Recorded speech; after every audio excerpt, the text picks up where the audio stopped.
Hello friends, welcome back to Anvesha channel. आज हम लोग पढ़ेंगे नई कविता के प्रमुख कवि एवं उनकी कृतियां। ठीक है, उनकी रचनाएं।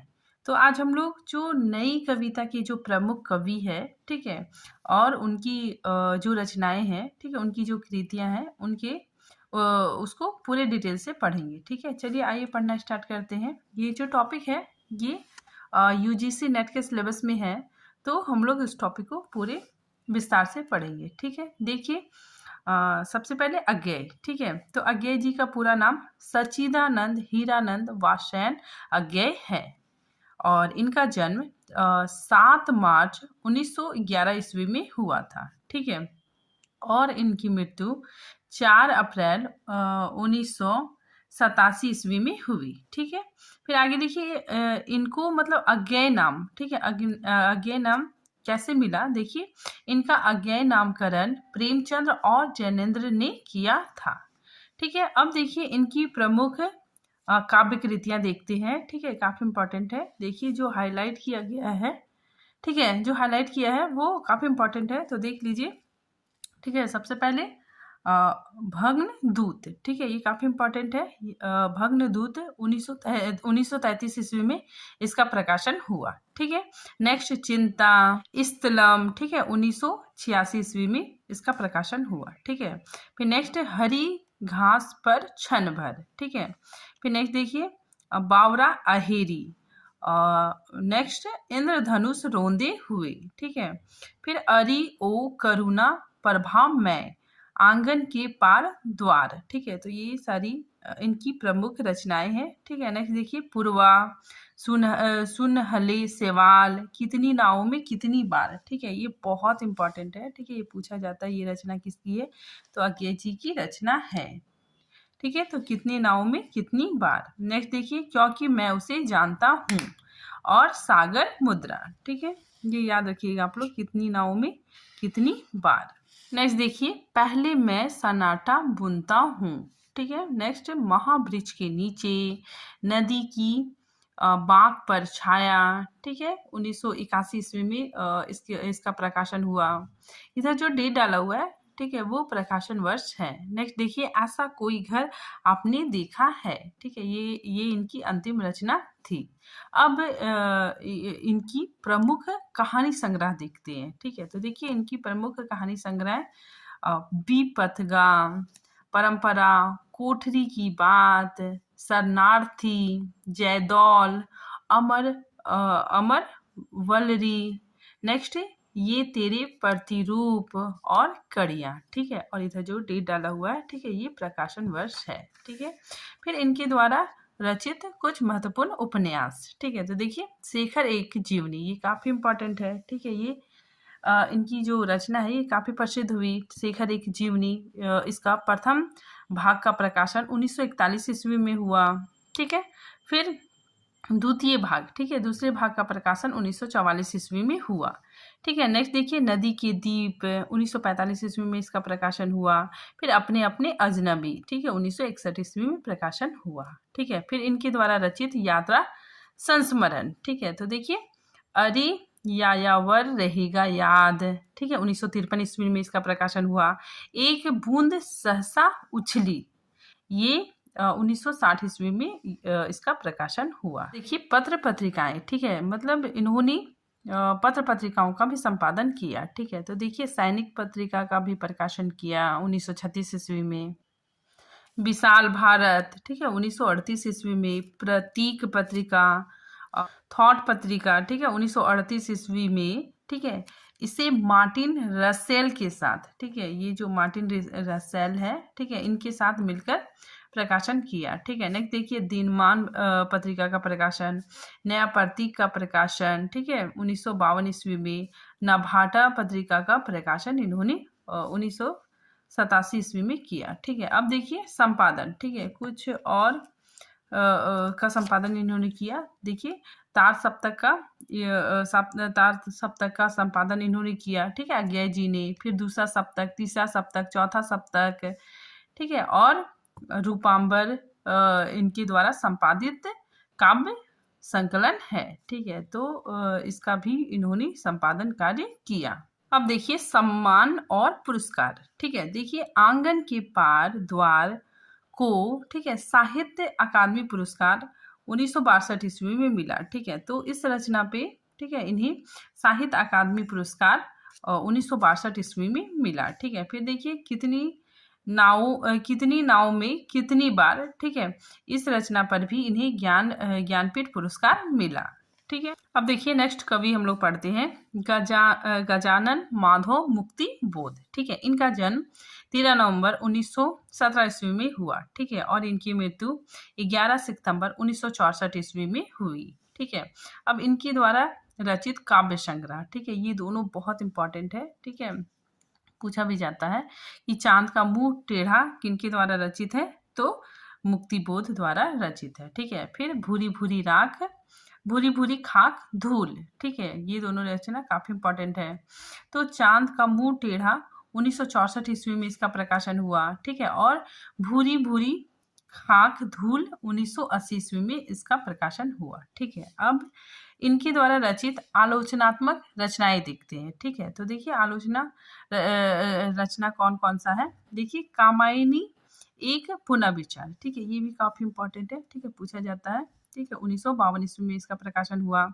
नई कविता का आत्म संघर्ष एवं अन्य निबंध 1968 ईस्वी में इसका प्रकाशन हुआ। ठीक है, नेक्स्ट देखिए एक साहित्यिक की डायरी। ठीक है, 1956 ईस्वी में ये प्रकाशित हुआ। आगे देखिए नई साहित्य का सौंदर्य ग्रंथ। ठीक है, अब इनके द्वारा रचित कहानी संग्रह देखते हैं। ठीक है, तो काठ का सपना, ठीक है, 1962 ईस्वी में प्रकाशन हुआ।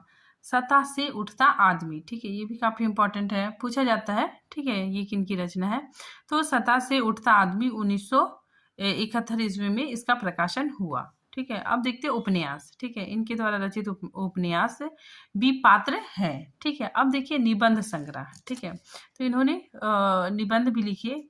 तो देखिए इनका निबंध संग्रह भारत इतिहास एवं संस्कृति 1962 ईस्वी में इसका ये रचना प्रकाशित हुई। ठीक है, फिर मध्य प्रदेश सरकार द्वारा इस पर बैन लगाया गया था। ठीक है, अब नेक्स्ट कवि हम लोग पढ़ते हैं शमशेर बहादुर सिंह। ठीक है, इनका जन्म 3 जनवरी 1911 ईस्वी में हुआ। ठीक है, इनकी मृत्यु 1993 ईस्वी में हो गई। इनका जन्म स्थान देहरादून था। ठीक है, अब इनके द्वारा रचित कुछ महत्वपूर्ण काव्य कृतियां। ठीक है, देखिए कुछ कविताएं, ठीक है, कुछ और कविताएं चुका भी नहीं हूं मैं। ठीक है, 1965 ईस्वी में इसका प्रकाशन हुआ। ठीक है, इतने अपने पास 1980 ईस्वी में उदिता अभिव्यक्ति का संघर्ष, ठीक है, 1980 ईस्वी में प्रकाशन हुआ। ठीक है, नेक्स्ट देखिए बात बोलेगी। फिर नेक्स्ट देखिए काल तुझसे होड़ है मेरी। ठीक है, नेक्स्ट कहीं बहुत दूर से सुन रहा हूँ। ठीक है, 1995 ईस्वी में इसका प्रकाशन हुआ। ठीक है, तो इनके द्वारा रचित ये कुछ महत्वपूर्ण काव्य कृतियां हैं। नेक्स्ट देखिए सुकून की तलाश। ठीक है, 1998 ईस्वी में इसका प्रकाशन हुआ। ठीक है, फिर आगे देखिए शमशेर बहादुर सिंह को प्रेम, ठीक है, प्रेम और सौंदर्य, ठीक है, प्रेम और सौंदर्य का कवि भी कहा जाता है। ठीक है, फिर आगे देखिए दूसरे सप्तक के महत्वपूर्ण कवि शमशेर बहादुर सिंह को कवियों का कवि कहा जाता है। ठीक है, कवियों का कवि उनकी शिल्प पक्ष की समृद्धि के कारण कहा जाता है। ठीक है, नेक्स्ट अब हम लोग पढ़ेंगे गिरजा कुमार माथुर। ठीक है, इनका जन्म 1919 ईस्वी में हुआ। ठीक है, और इनकी मृत्यु 1994 ईस्वी में हुई। ठीक है, जन्म स्थान, अगर हम इसके जन्म स्थान की बात करते हैं तो इनका जन्म स्थान अशोक नगर मध्य प्रदेश में हुआ। ठीक है, इनकी पत्नी शाकुंत माथुर थी। ठीक है, अब देखिए इनके द्वारा रचित कुछ महत्वपूर्ण काव्य संग्रह। ठीक है, तो देखिए इनके द्वारा रचित काव्य संग्रह मंजरी, ठीक है, 1941 ईस्वी में प्रकाशित हुआ। ठीक है, फिर नेक्स्ट देखिए नाश और निर्माण, ठीक है, 1946 ईस्वी में प्रकाशित हुआ। ठीक है, धूप के धान 1955 ईस्वी में इसका प्रकाशन हुआ। फिर नेक्स्ट शीला पंख चमकीले। ठीक है, फिर नेक्स्ट जो बंध ना सका। ठीक है, भीतरी नदी की यात्रा, ठीक है, 1975 ईस्वी में प्रकाशन हुआ। पृथ्वी कल्प, ठीक है, 52 ईस्वी में इसका प्रकाशन हुआ। छाया मत छूना, ठीक है, ये भी इनके द्वारा रचित काव्य है, ठीक है। फिर मुझे और अभी कहना है, ठीक है। फिर नेक्स्ट देखिए, साक्षी रहे वर्तमान, मैं वक्त के हूँ सामने, और कल्पांतर, ठीक है, इनके द्वारा रचित महत्वपूर्ण काव्य संग्रह है। देखिए नाट्य संग्रह, ठीक है, इनका नाट्य संग्रह जन्म कैद, ठीक है, 1958 ईस्वी में प्रकाशित, ठीक है। नेक्स्ट देखिए संपादन, ठीक है, इन्होंने मुझे और भी कहना है, ठीक है, इस रचना का संपादन किया, ठीक है। फिर देखिए पुरस्कार, ठीक है, तो साहित्य अकादमी पुरस्कार, सालाका सम्मान, व्यास सम्मान से इन्हें पुरस्कृत किया गया, ठीक है। हम लोग देखते हैं धर्मवीर भारती, ठीक है, इनका जन्म 1926 ईस्वी में हुआ, ठीक है, और इनकी मृत्यु 1997 ईस्वी में हुई, ठीक है। अब इनके द्वारा रचित महत्वपूर्ण काव्य कृतियां, ठीक है, तो इनके द्वारा रचित महत्वपूर्ण काव्य कृतियां ठंडा लोहा, ठीक है, 1952 ईस्वी में प्रकाशित हुआ, ठीक है। फिर कनुप्रिया, ठीक है, कनुप्रिया, ठीक है, ये रचना काफी इंपॉर्टेंट है, और इस रचना में राधा कृष्ण के प्रेम का वर्णन किया गया है, ठीक है। नेक्स्ट देखिए 7 गीत वर्ष, ठीक है।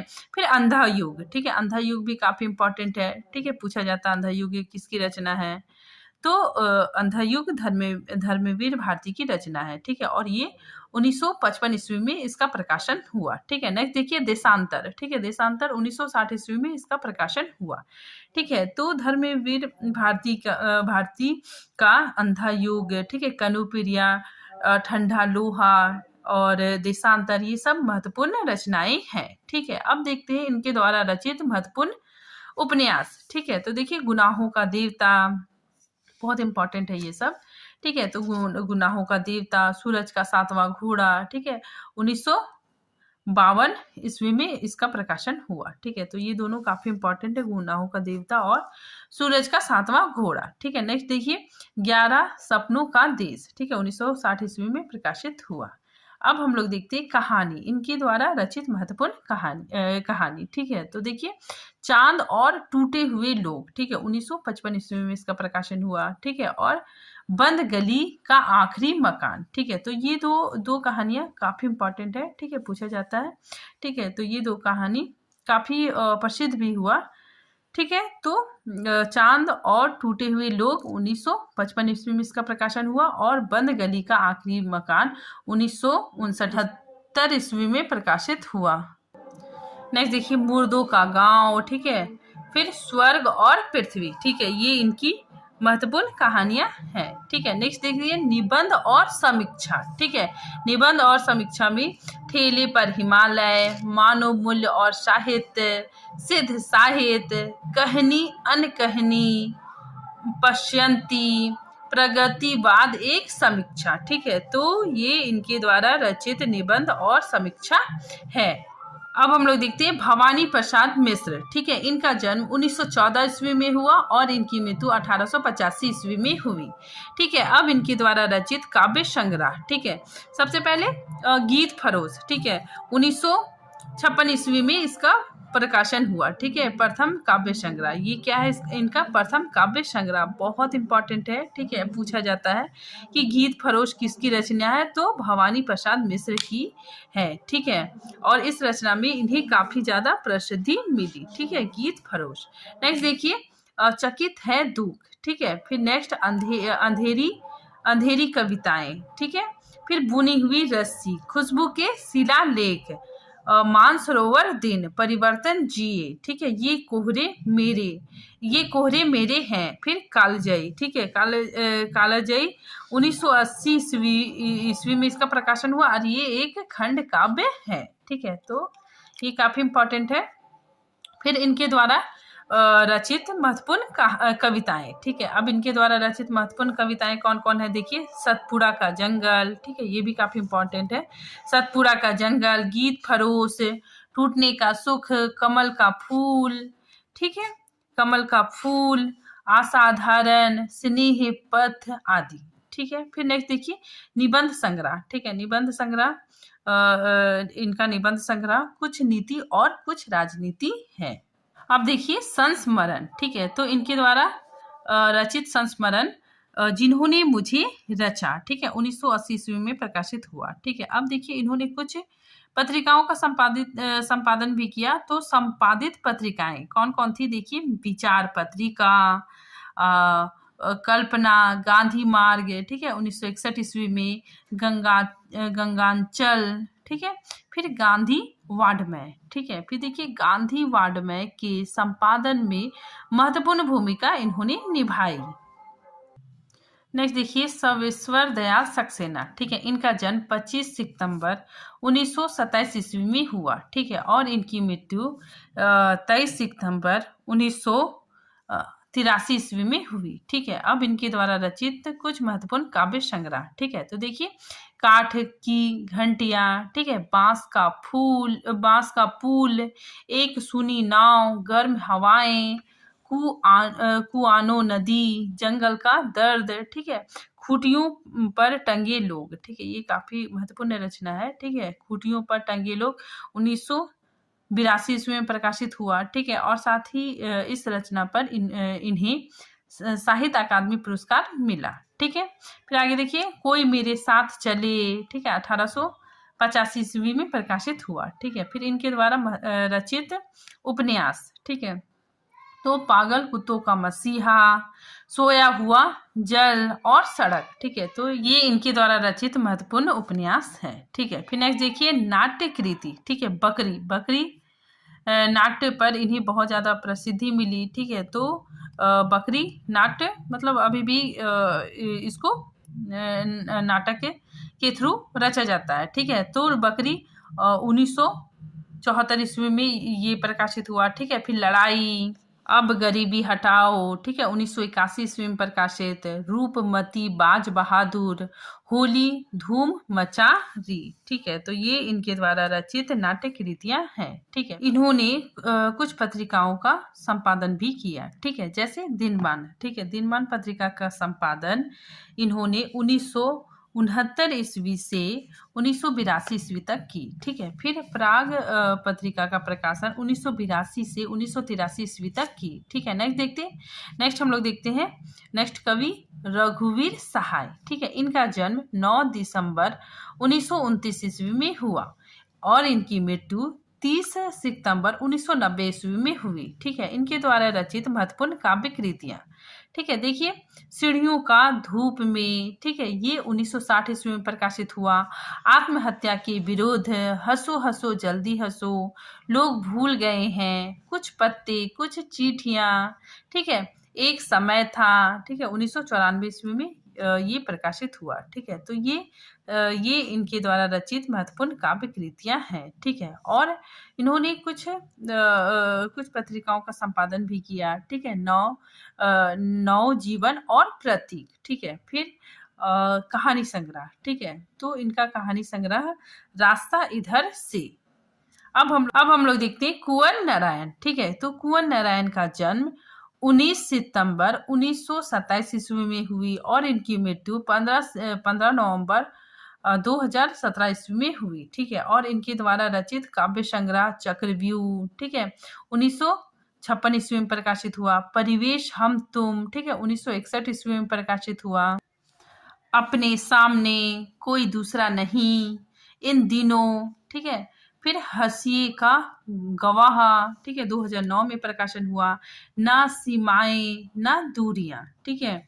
फिर इनके द्वारा रचित प्रबंध काव्य, ठीक है, आत्मजयी इनके द्वारा रचित प्रबंध काव्य है, ठीक है, 1965 ईस्वी में इसका प्रकाशन हुआ।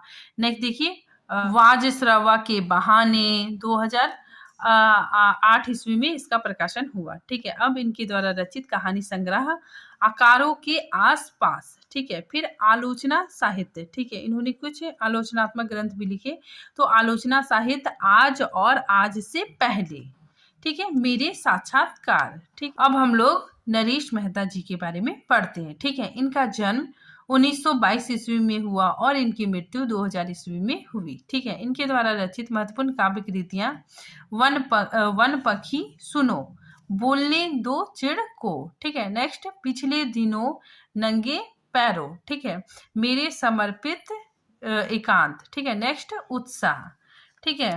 फिर तुम मेरा मौन हो, ठीक है। आरण्या। नेक्स्ट संशय की एक रात, ठीक है, काफी इंपॉर्टेंट है, पूछा जाता है। तो संशय की एक रात। महाप्रस्थान, सबरी, प्रार्थना पुरुष, ठीक है, जो हाईलाइट किया गया है वो काफी इंपॉर्टेंट है। फिर नेक्स्ट देखिए, आखिर समुद्र से तात्पर्य, देखना एक दिन। फिर नेक्स्ट देखिए, प्रबाद पर्व, ये इनके द्वारा रचित महत्वपूर्ण काव्य कृतियां हैं। आगे देखिए, प्रार्थना पुरुष नामक खंड काव्य गांधी जी के जीवन चरित्र पर लिखा गया है, ठीक है। फिर आगे देखिए, संशय की एक रात नामक खंड काव्य में राम के संशय का चित्रण किया गया है, ठीक है।